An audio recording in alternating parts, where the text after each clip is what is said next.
That's true. Now let's go to the big screen where we're going to review Oblivion. Justin, what is Oblivion about? But don't spoil it. So good luck explaining what it's about. Leave it up to me, bro. Now, Oblivion is a film that was co-written and directed by Joseph Kosinski, who was the director of Tron Legacy. And it's based on an unpublished graphic novel written by him, and I forget the name of the other dude he's writing it with. Beside the point. Hank. It stars Tom Cruise, Olga Kurylenko, Andrea Riseborough, and Morgan Freeman. Yeah, I think it's Riseborough. There's 12 Z's in that name. Andrea the RZA. The RZA. Riseborough, Andrea the RZA. And the film takes place in 2077, and it opens with what I always hate to see in a sci-fi film, but it opens with exposition that explains why the world is the way it is when we first see it in the film. This is 60 years after the Earth was attacked by aliens known as scavengers who destroyed the moon. Earth had to use nukes to take them out. Now humans have left Earth to go populate Titan. Meanwhile, they've left behind some people to pull resources off of the planet so that humans can use them on Titan.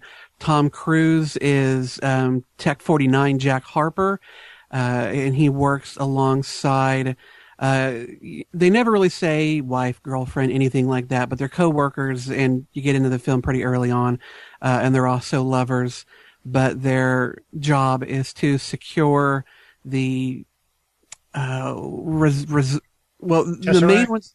Well, that's right. Now, the main thing they show are these massive machines that are sucking up seawater that's supposed to be taken to Titan. Gathering resources is one way to say it.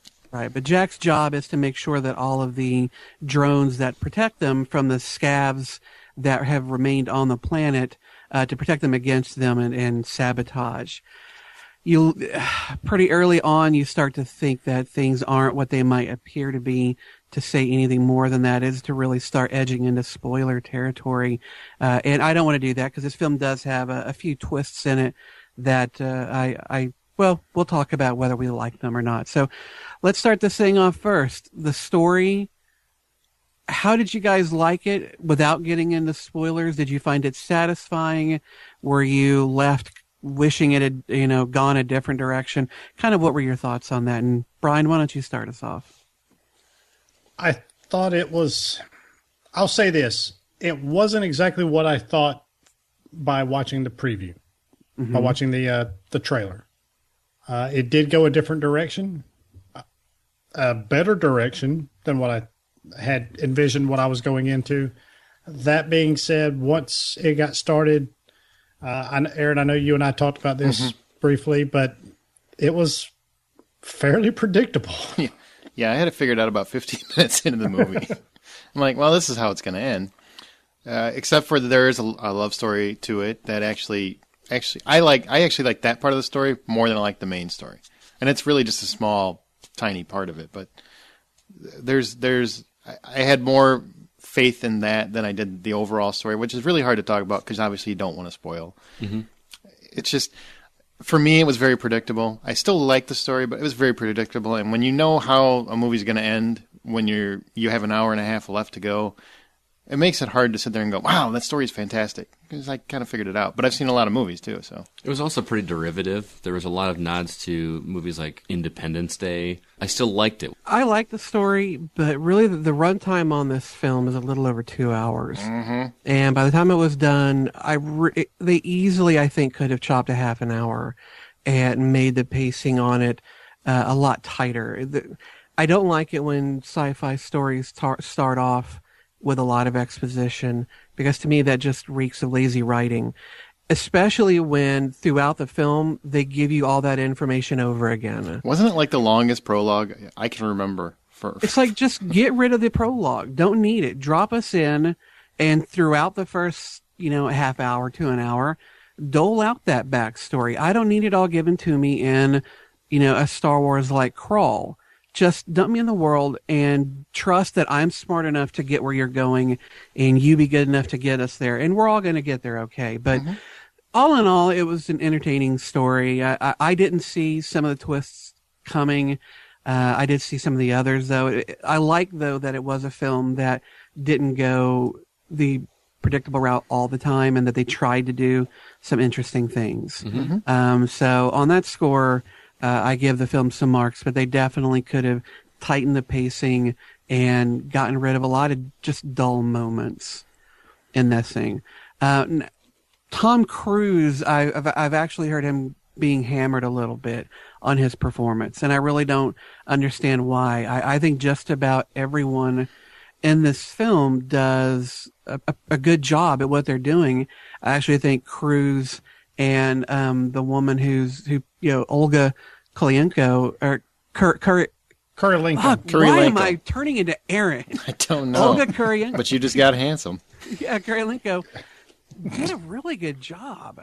She did. I found her especially riveting because the whole time I'm like, is she human? Is she alien? Is she android? Is she this? Is she that? Because while in one hand she was believable, on the other hand she was just a little too tightly wound, a little too odd. And so her story surprised me, I think, almost more than anybody's kind of did, because I kept expecting a twist, and when I got it, it wasn't the one I thought of. But everybody I thought was pretty good. What did you guys think? I fell in love with Olga. She should just change her name to Ogle, because that's what I'm doing every time I watch her now. Jennifer Lawrence better watch her back. That's all I'm saying. I'm with Justin on not understanding the hate for Tom Cruise, because on one hand, I want to say Tom Cruise was Tom Cruise in this movie. That sounds like he's being typecast, but he's just so entertaining to watch on screen in anything that he's in. I also particularly enjoyed Andrea Riseborough's performance as Vika or Victoria. You don't mean Riseborough? Riseborough? No. Especially in the scenes where she was acting, not necessarily to the audience in the theater, but acting to some of the other characters in the movie. And you could see her trying to sell that she had this emotion, but behind her a little bit, you could see that she had this other emotion going on at the same time. I really enjoyed watching her do that. Plus, the way the story went with her was my favorite aspect of the movie. I really liked her performance. What I was a little disappointed in was Morgan Freeman. Surprisingly, you mean Lawrence Fishburne? Yeah. Well, he's only in it for really. The trailer would have you think he's in it a lot more than he actually. Yeah, is. it's like a glorified cameo. Kinda. Hello, Lannister there was not too bad either. Yeah, when he just pops up, Jamie Lannister just That was shows a up. surprise. I did not expect to see that. And now, Tom Cruise, before we move on, Tom Cruise, did he sell his soul to Scientology or what? Because the fucker is immortal. He still looks like he's 35 even. No, there were some moments where he's starting to look his age a little bit around the eyes, and it's getting harder and harder to believe that he would be, with some of these leading ladies that he's with, because he's starting to look quite a bit older to be, their husband or their boyfriend. I disagree with that, man. I think he looks much better than most people I know that are 50 years old. Well, fuck yeah, he does, but I agree. it's catching up, I think. But he did a great job. I pray that I am catching up when I'm look like that when I'm 50. Well, go to Scientologists and I'm thinking about it. Too. I'm like, what do you got to pray to? Like a spaghetti monster? I can do it. I did want to ask you guys though, Andrea Riseborough. Did you notice her pupils as much as I did? They were huge. They were huge the whole movie through. I did notice that. And I started thinking, is she on drugs? Or what is going on? Because her pupils are dilated constantly. And that kind of threw me off a little bit. But I thought she did a great job. It's a lonely world. She's probably smoking a little weed. You know what I mean? Maybe you got to do something while he's off fixing drones and shit. Now, the production quality on this movie, in my opinion, is phenomenal. Whether it's gorgeous. the CGI or just the sets, they look fantastic. Did you guys spot anything that you thought didn't sell, or were you as blown away as I was? I'm pretty much as blown away as you were. The one thing that bugs me, and it's the year 2077. Isn't it time for robots to start seeing humans like how we actually see them instead of like an infrared heat thing? That seems like that should have done a long time ago. Well, there's a lot of story points I have with these robots and aliens that I would bring up, but that would go into spoiler territory. Okay. Well, visually, it looks gorgeous. I mean, the movie looks gorgeous. It does suffer a little bit from the same thing that Joseph Kosinski did in Tron, which is Tron was visually stunning as well, but I thought there was like no heart to the story. I just couldn't get behind the story at all. This one I think he's getting a little bit better. But the one thing he's got, no matter what he does, is he can frame a shot. Mm-hmm. He can shoot action. He's a very gifted director. I have no qualms about him in terms of his visual style. It's more in just how he handles the story part of it.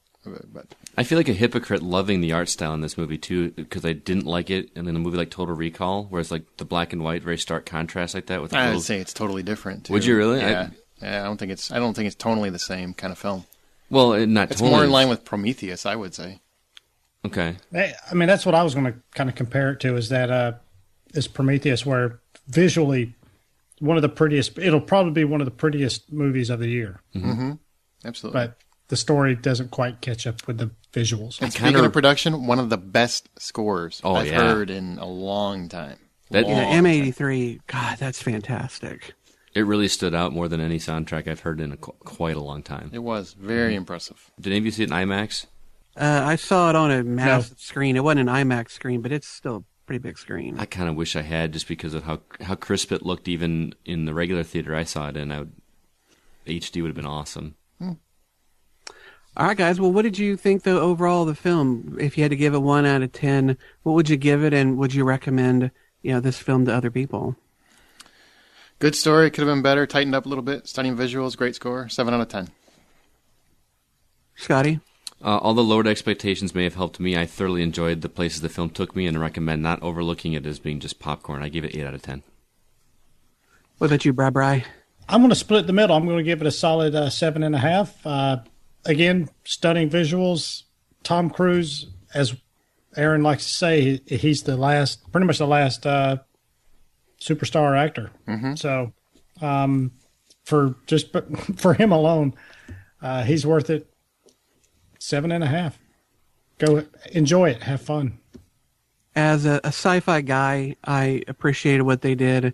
I have some issues with the story, but the film as it was, beautiful. Could have moved a little faster. The sounds and the music were amazing. Performances were really good. I got to give it an 8. I want to take away some because of that slow pacing, but fuck it. There are other aspects that really lifted it. So a good 8 out of 10. And I think people who like sci-fi films, maybe like a little post-apocalyptic kind of stuff, go see it. Don't let any kind of misgivings about Tom Cruise dissuade you from seeing it. It's a good film with good performances.